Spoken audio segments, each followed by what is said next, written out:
Hello and welcome. You are listening to the Investor Lab. And today, if you want to know how to achieve freedom, choice, and abundance, which is what the show's all about, just in case you don't know, I am chatting with a guy named Rob Flux. Now, Rob has built a reputation as one of the go-to guys who knows loads about property development. And the reason we're talking about this today is because there are many, many different ways that you can get ahead in property, wealth creation, all of that kind of stuff. Property development being one. It has some significant benefits. It has some significant risks, but it's something that we should discuss because as part of a broader portfolio strategy, this could actually be something that's really going to work for you. So we dig into, who is property development for? How can people get started? How much cash is required? What some of the returns can be? Some of the biggest mistakes that first-time property developers make, and so much more. So if you've ever been thinking about, you know what, I'd really love to start doing some property development, or I'd love to get into this, or I'd love to find out a little bit more, then you're going to love this episode. It was a really good conversation with Rob. He's very pragmatic, straight shooting kind of guy. And so it was good to get some direct answers and kick the can around and push some of these ideas around a little bit more. So without any further ado, let's get stuck into it. But before we do, make sure you like, rate, review, share, subscribe, and give it to a family member, friend, or loved one. And of course, if you want help to build a prolific, profitable property portfolio, then make sure you reach out. Just send us an email, hello@dashdot.com.au, and we will get right back to you. All right, guys, let's get stuck into it, and I'll see you on the inside.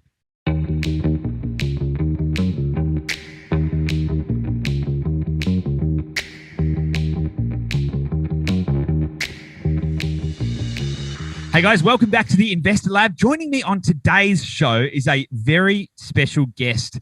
His name is Rob Flux. He is the founder of the Property Developers Network and a whole bunch of other stuff. Actually, I'm not even going to, there's loads of stuff, but basically what you need to know about Rob is that he is the go-to resource for all things property development. And so the amount of people that I know that cite having worked with you, Rob, as part of their as a foundational piece to their whole, story is phenomenal. So I'm really delighted to have you on the show. So welcome. How are you?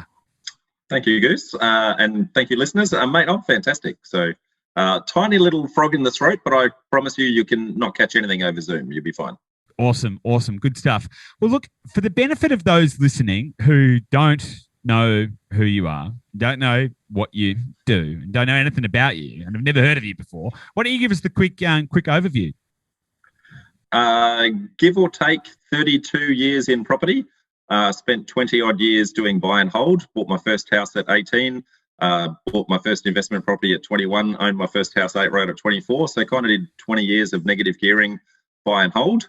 Made a reasonable amount of money with that. Thought I was about to retire at 38 and regrettably got divorced at 37. So pushed it all back into the center of the pile and started again. And the second time round, wanted to not wait 20 years to amass the fortune and decided to go down the property development path where I could force value onto property through my own skills and effort. So that's kind of the 30 words or less version, mate. Okay, awesome. And how long have you been doing the property development thing now? So I've been running the Property Developer Network for just on 9 years, but the property development side of things for about 13. Interesting. Okay, cool.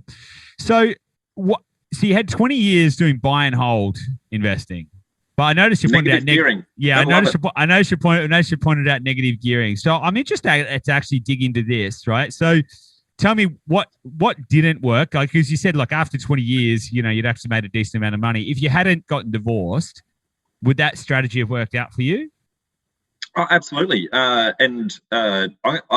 categorically say that every strategy works, but they're just different risk profiles, different speeds. So it absolutely categorically works. Okay. It's just very slow and you're at the mercy of the market. And you're also at the mercy of your borrowing capacity, and you keep hitting glass ceilings with how much you can borrow.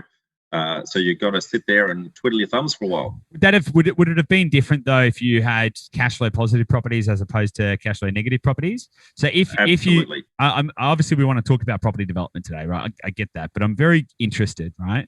So if you had in that 20-year period and just let's change a few of those things. But if instead of negative gearing, you had positive cash flow, right? Do you think that would have changed your experience so that when you started again, you would have gone back to a buy and hold strategy, or? It would have definitely changed the rate of acceleration categorically, but I probably still would have gone to, I guess, an active investment approach, just because I wanted to accelerate it very fast. Okay, awesome. Well, let's dig into that. So why, I mean, one of the big concerns I think a lot of people have about property development is the risk profile. So you mentioned yourself, there's different speeds, different risk profiles and all of that kind of stuff. And just in the same way, we could go buy in a mining town, right, and get really fast growth, and that could be quick, but it's also really volatile and high risk. So you mentioned that you wanted to go a little faster and stuff like that. So you don't want to talk to that? Talk to the speed and risk profile of development. Well, I'm going to say everything has risk. And what we're taught as a child is that crossing the road is risky, but then you're taught to look left, look right, look left again, and then you manage the risk. And so risk is just one of those things where if you identify the risk and you put a management process in place, then you can mitigate that. Now, you can never eliminate it. It's impossible to eliminate, but you can certainly manage your way through it. Okay. So what's your view then for the average? Well, let's go back to it. Why is it that you felt the need to try and find a way to go faster? Why didn't you just go back to a buy and hold strategy? Because I'm an impatient bastard, Goose. Okay. Let's talk through that journey. Talk through the second phase of your journey. Then, what happened? How did you get started? And what? Yep. Yes, let's talk through that. So I very much recognise the fact that whilst I had a lot of skills in the, I guess, the passive investment approach, taking an active approach was risky. Everything we just said. So I went about and paid a heck of a lot of money to go through a lot of educators out there, and pretty much went to every genuine educator and spruiker and paid for almost every course out there. And I ended up walking away very motivated, very inspired, but not with a lot of tangible how-tos. And that was somewhat frustrating, with very empty pockets, having paid well in excess of 100 to 120 odd K out of in education. And so I got 5 mates around my kitchen table who had very similar experiences, and we figured none of us knew everything, but collectively we kind of could fumble our way through. We started just paying it forward and helping each other in each other's projects. Mm-hmm. And as we started to get success, and as each mate invited a mate, slowly we outgrew the kitchen table and then outgrew the lounge. And all of a sudden I found I was running a public networking group, which is now the largest networking group of its kind in Australia, with just shy of 12,000 members in it. Crikey. That's not bad. That's a few mates. That is a big kitchen table. That is a big kitchen table. So talk to me then, like, aside from doing it, like, how did you actually get started? What was the first project you did in terms of development? The one that got me out was I came across 2 old Queenslanders that had been turned into rooming accommodation and hadn't really been done appropriately. And I didn't recognise rooming accommodation. We're talking about positive gearing here. Didn't recognise that as a strategy. What I saw was the giant backyard where I could put 6 townhouses on it. As I started learning the development process, I recognised that, hey, I've actually got this positive cash flow as well. And if I combined those 2 strategies, I ended up having a $1 million capital growth plus about 240K of passive income out of that one project. So I kind of put all of the eggs in the middle, all my chips in the center, rolled the dice, and went out big bang first go. So now I don't recommend that for everybody else. Can I hang on a second, because I noted that you said the one that got me out, right? So I'm assuming do you mean the one that like set you free, so to speak, right? Yep. Or okay, cool. So that was the freedom project, the one that meant you could do what you want, when you want, with who you want, all of that kind of stuff. Is that right? Yes. Are you also implying that was the first one you did? Correct. That's that is pretty unique. So what gave you the confidence to be able to take on a project like that, given that it was your first one? Like most people would start with something a little smaller. My risk profile is probably a little more aggressive than most, and I would definitely not recommend everyone else do that approach. I have kahunas of steel, and yeah, a lot of people don't. So I can never ever recommend people do that. How does this risk profile and this general demeanor apply outside of property? Do you do skydiving? Do you just set yourself on fire on the weekend for funds? Tell us a bit about that. So yes, I have my skydiver's license. I can pull my own ripcord and do all that. I've driven monster trucks. I've raced speedway. I've done drag racing. I am an adrenaline junkie. Okay, got it. That paints a little bit more of a full picture. And so, how many projects have you done since then? Not that I'm interested in the ego metrics of it. I'm just curious. Like, that was such a big project. A lot of people would have said, "Hey, cool! Like, I've got 250 grand in cash flow and $1 million in net worth or whatever." Like, why did you even bother doing any more? Or tell us a bit about that. Absolutely. I still do 2 to 3 projects a year. I haven't done an exact count, but it'd be somewhere in the vicinity of 25 to 30 odd projects, give or take. Mm-hmm. One of the lessons that I learned very fast and in the process is when you go out big bang and then you say, I don't have a job anymore, banks treat your serviceability very, very differently. And when you go into the next one, you kind of, well, I can't do that big project again. So I went big first go, and then I had to go back to the beginning and do small. And then grow again. So, yeah. So, did you find it? Did you find it really easy? How to get out gracefully next time? Yeah, okay. Did you find it really easy? Like you went and you did the black belt for your first development. Did it just was it really boring after that, or were you still learning lots of lessons? Or no, you learn every single day. I learn from the members of my community. I learn from every project that I do. I have 2 mentors that sit over me. My mentors have mentors. If you don't have a curiosity for learning, then what's the point? I figure if my mentors have got mentors, then I should have one. Totally makes sense. And so you also now teach people how to develop as well, right? Correct. Okay. And where did that is that the Property Developers Network, or is that a separate thing? And when did you decide that you wanted to start teaching others how to do it as well? Yeah, so when we outgrew the lounge room and we went public, we had 17 people at our first networking event, and it was really just trying to pay it forward and see what would happen. Had no agenda of turning that into a business. It was really just, hey, I wanted to hang around with peers that were doing the same thing that I was doing.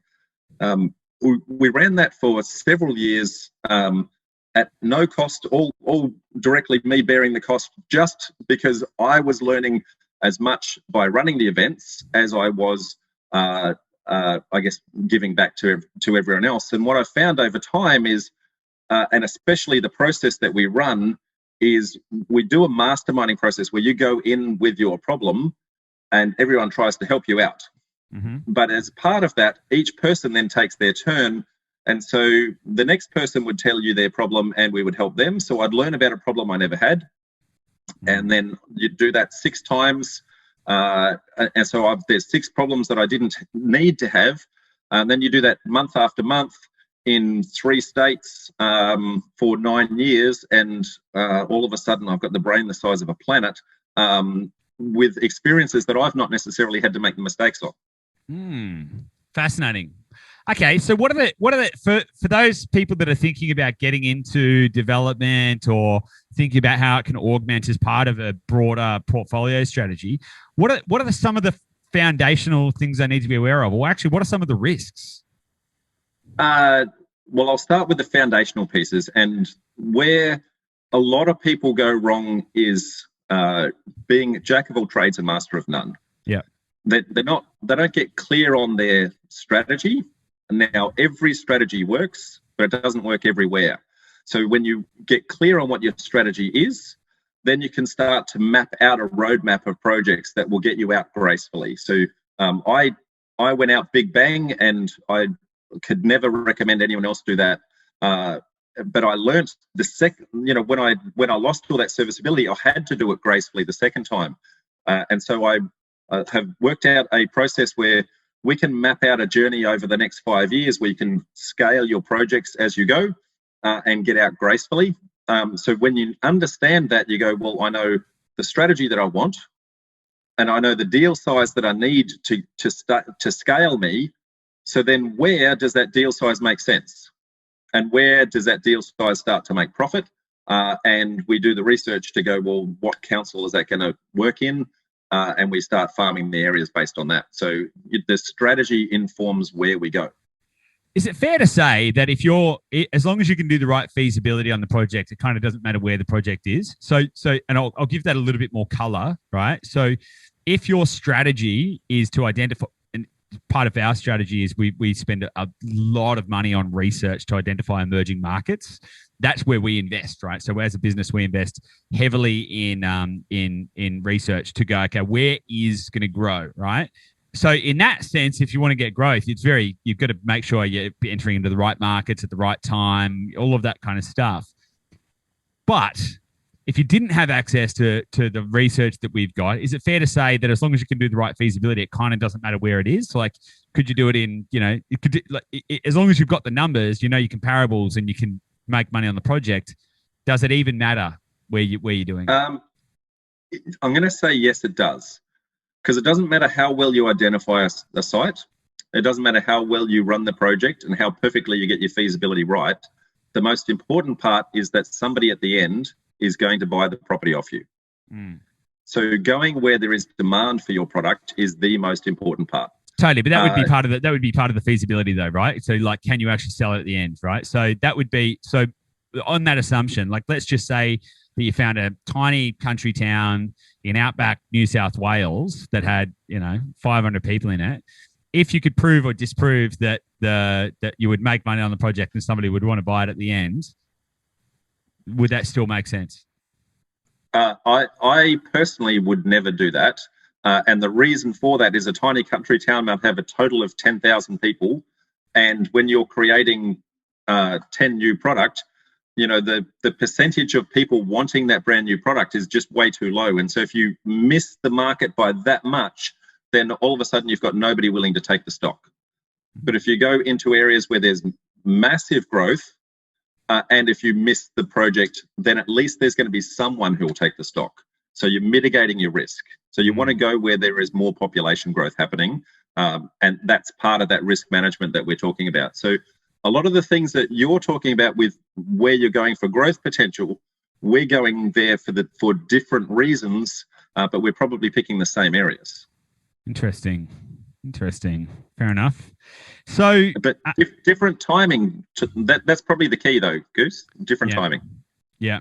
And so when is an optimal time to get into a market for a development project? Is it after it's already been growing for a while, like after proving it? Tell me about that.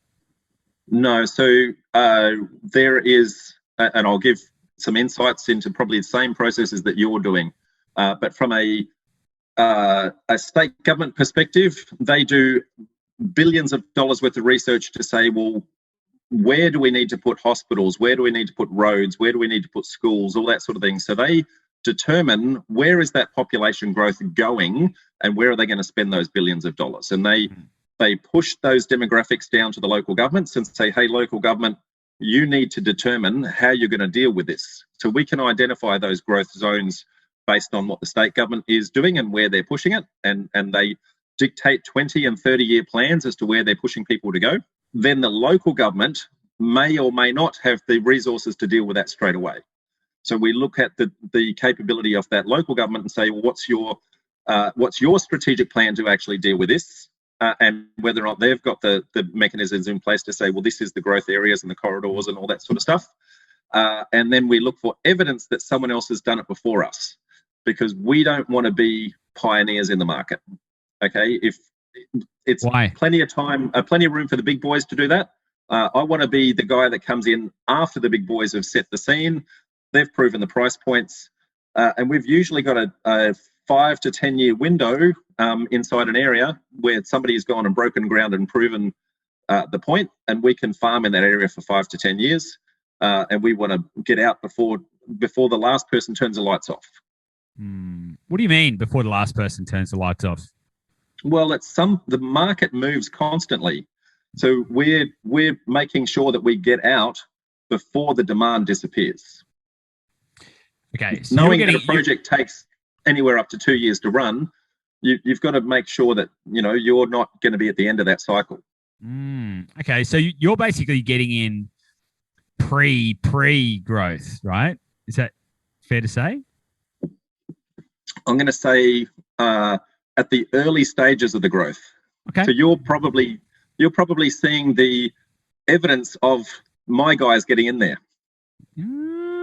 Oh well, we'll see. I think we get in there pretty early. It'd be interesting to compare some notes. So, what were you doing before you started doing this? Like, what was your profession? I did 20 years of IT. I was what they call a solution architect. I used to design multi-million-dollar data centers and disaster recovery solutions for BHP and Virgin and Flight Centre and things like that. And how do you think how do you think those skills have set you up for success in this venture?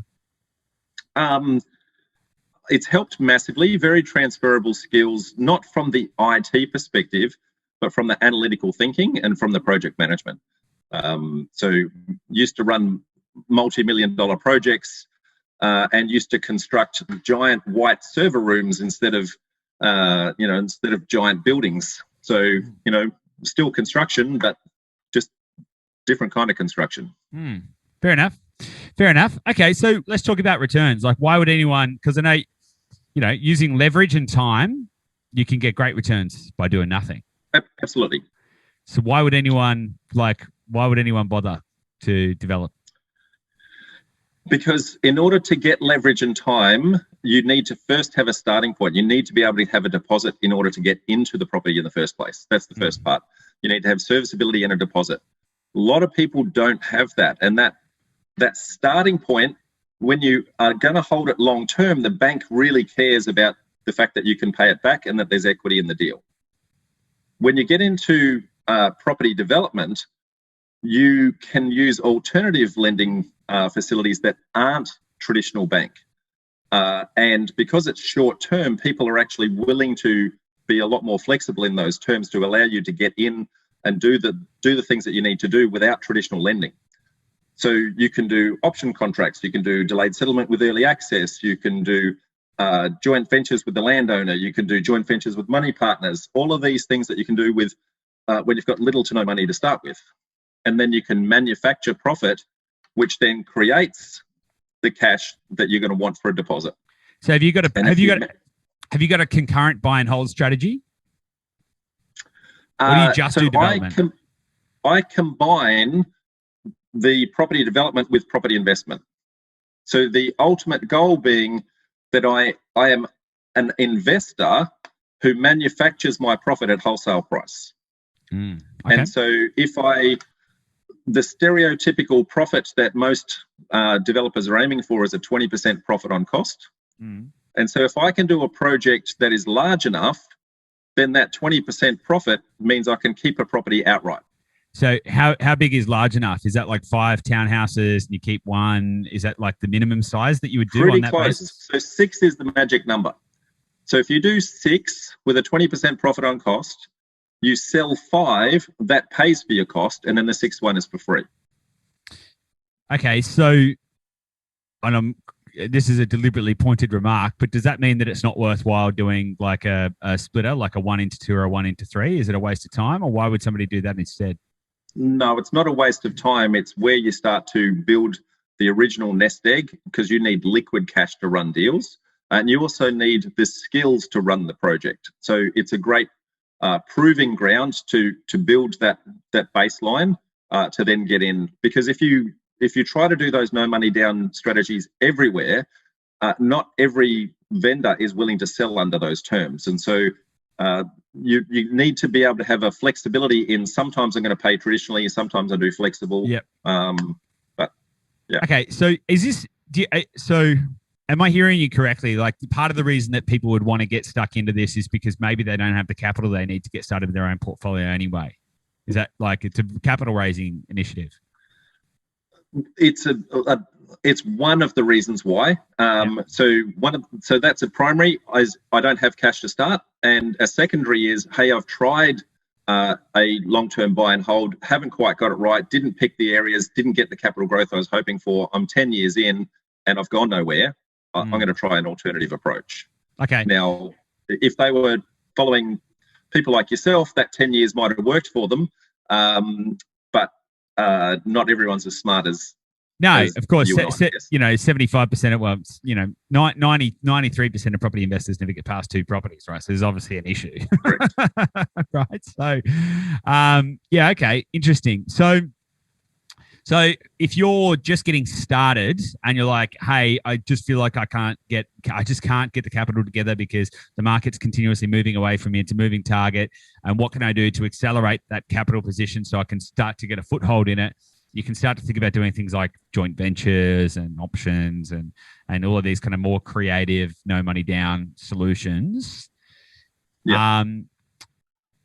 If someone had $1 million in cash, and let's just assume that they've got, sufficient borrowing capacity, whatever, $5 million in borrowing capacity, would you suggest that they go into development or into investing? Or how would you approach that situation? Well, there's 2 very distinctive approaches. So passive investment means buy it and sit back and do nothing. So if they're willing to sit back and do nothing and travel around the world, then a passive investment will still work. It'll just grow at a different rate. Okay. If they've got time on their hands and if they want to accelerate it really hard and they've got the ability to take on a couple of challenges and learn the skills, then they'll go further with property development. But it requires more work to do so. Yeah. And so it really comes down to, is somebody willing to put the effort in, or are they going to be, I'm not going to say lazy because that's not right.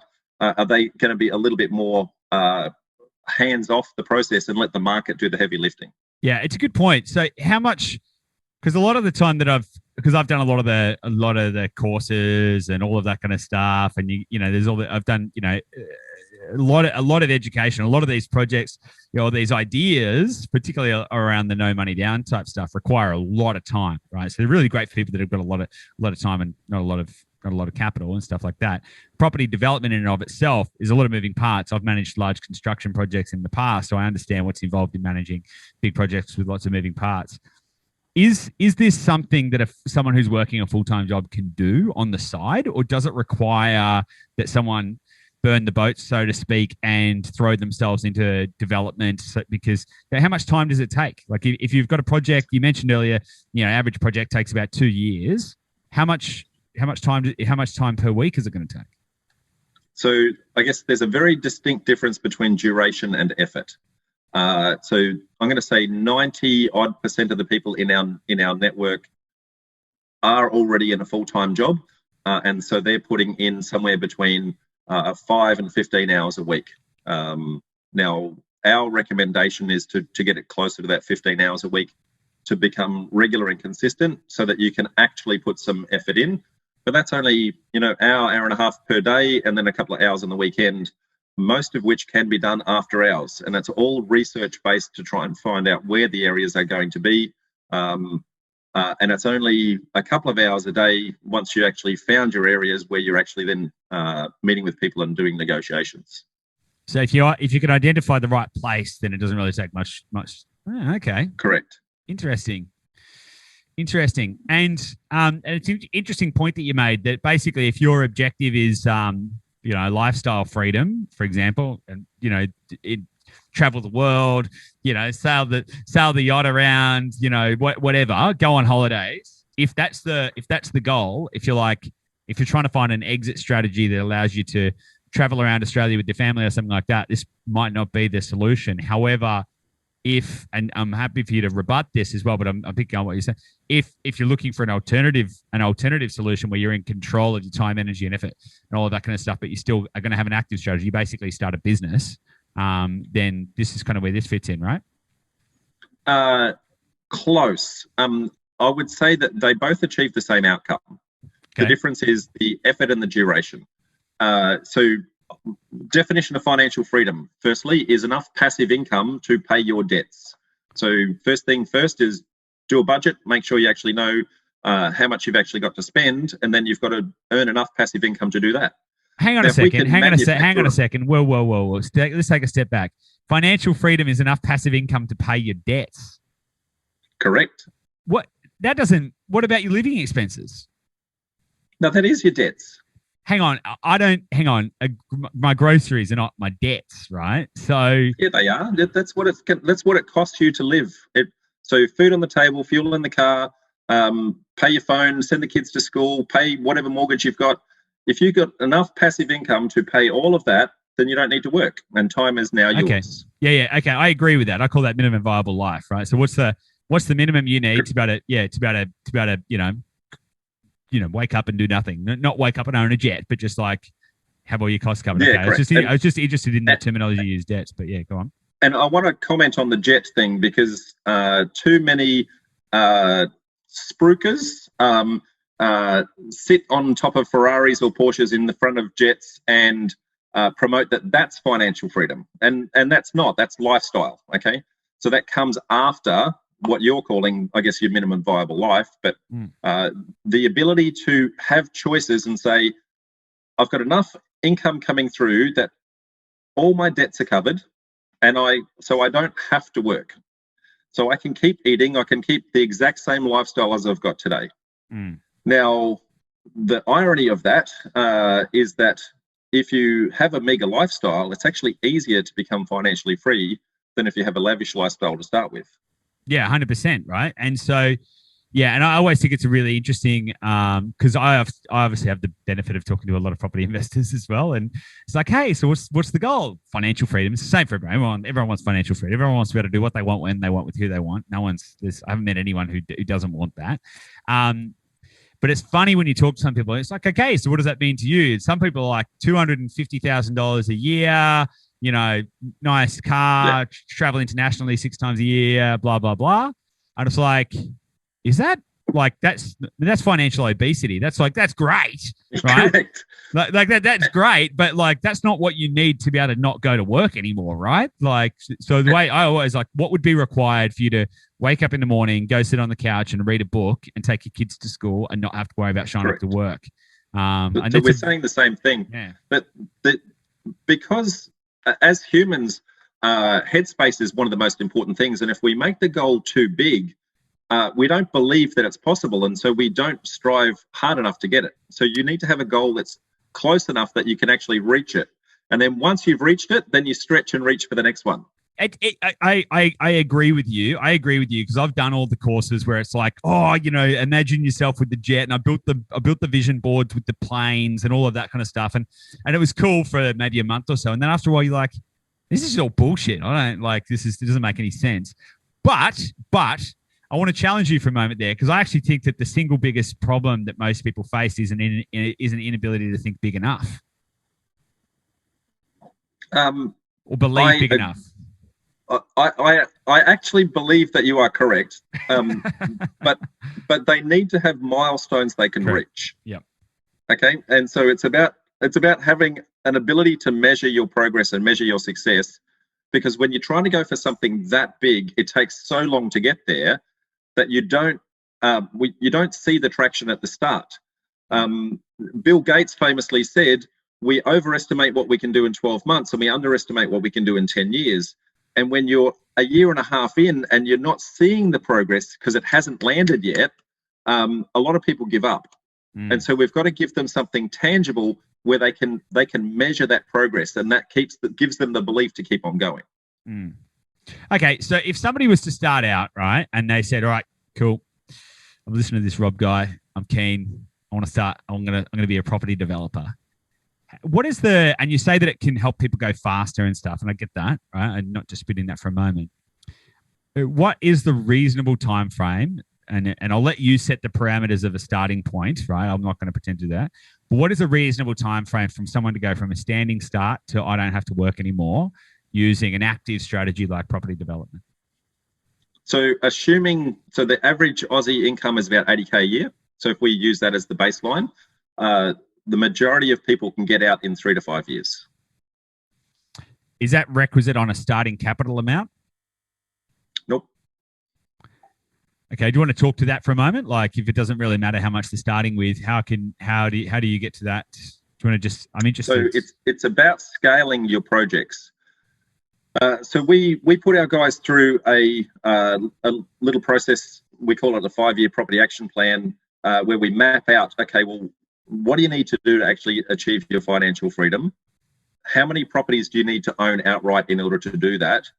And then let's work backwards to see what are the size project deals that you actually need to do in order to get there. Okay. So if you need to get, we're talking about 6. So if you need to keep a property, well, you need to do a deal that's large enough to do 6. So how do I start to build the skills in order to do that? And how do I get the equity for that? So you might then do a 4 private prior to that, and you might do a 2 prior to that, which comes back to you were saying before, do you start with splitters and things like that? Okay, so that gives us a starting point, but it also gives us a trajectory of deal sizes, so we can step up and step up. Now, the first part is the skills to do it. The second part is the money to do it. Okay, so your development strategy, what you're actually doing, the rules under which you're doing it is one thing, but then you've got an acquisition strategy. So your acquisition strategy is to say, well, how do I have to be creative right here, right now, given my limited resources and the requirements of the vendor trying to sell me the deal? And so that becomes tactical. Every single time you go into a deal, you go, well, how much money have I got in my pocket? How much money have I got sitting in the bank? And what does that vendor need in order to get out of that transaction? And so you can rummage through your toolbox and go, look, I've got all these no money down strategies that sit here. Can one of them apply in his particular circumstance? Now, no money down is a marketing term. I'll be brutally honest on that. Money's required, okay? I'm not going to pretend money's not required, but it doesn't have to be your money. And if we get creative with our terms, we can sometimes defer and sometimes avoid costs altogether. And so it's just a matter of understanding, well, which set of terms allows me to defer and which set of terms allows me to avoid. And if I can combine a couple of those together, then sometimes I can get stuff done with not much at all. Yeah. And liquid cash becomes more important. The actual cash to pay the consultants and get the approvals, the liquid cash becomes way more important than anything else. So how much does it cost for those kind of professional services? Like, if you were to go into it, how much sort of cash do you need to have in the back pocket to pay liquid to be able to cover those kind of things? 50 grand, 100 grand? As a starting project, probably around the 100K mark. As you start to progress in your deal sizes, it could get up towards 200, 250. Interesting. So where do people go wrong? Because I know there's been a lot of people who have tried to develop and have stuffed it all up. Where's the biggest? Where do they make the biggest mistake? What's the number one thing? I'm going to say number one mistake is they're not clear on their strategy. They're not clear on their deal size, and they get a thing called bright shiny objectitis. Okay, so they see, hey, somebody over here is doing really well. I'm going to do what they're doing. And then they get halfway along to learning that process and farming that area. And then they see someone else do another deal and they go, well, that looks good too. I'm going to jump track and I'm going to go over there. And so they become jack of all trades and master of none. Okay. And when you start to do that, if you start to look at how many things I'm looking at, how deeply you look at them is very, very narrow. Okay. Well, and now if you spin that on its head, and if I look at one thing, I can now look at it very deep. And so our guidance is one strategy. Now, if you choose that strategy, doesn't matter what it is, whether it's subdivisions, whether it's townhouses, whether it's units, complexes, doesn't matter. That one strategy, there are 537 councils in Australia, so there's 537 different ways of doing that one strategy. So we now say, choose one council. And so now you can get really good at what my strategy is, and you get really good at the rules under which I'm going to be measuring it. So you can get really good at that feasibility. And then what we're touching on a little bit earlier was, where does that work? Where's the population going? We just go and prove that somebody else has done the deal before us to make sure that we're not pioneering the ground, and then we can sit in that area and farm it out for enough years to get ourselves out. Mm-hmm. Okay, you said that it doesn't really matter which strategy you pick, but surely some are better than others. What is the most important thing, Goose, is that the strategy you choose is scalable. Okay, so there's only really two strategies that are scalable. Okay, and what I mean by scalable is if you do a renovation, then you can make some money, absolutely. But then to go do another renovation, you can only do one of them. Okay, but if you do a subdivision, you can do a 1 into 2 to start, then you can do a 1 into 3, then a 1 into 4, and using the same skills over and over and over, and eventually you can get to a point where you scale. You can do the same with multi-res. So whether it be units or townhouses, you can do the same sort of thing and scale.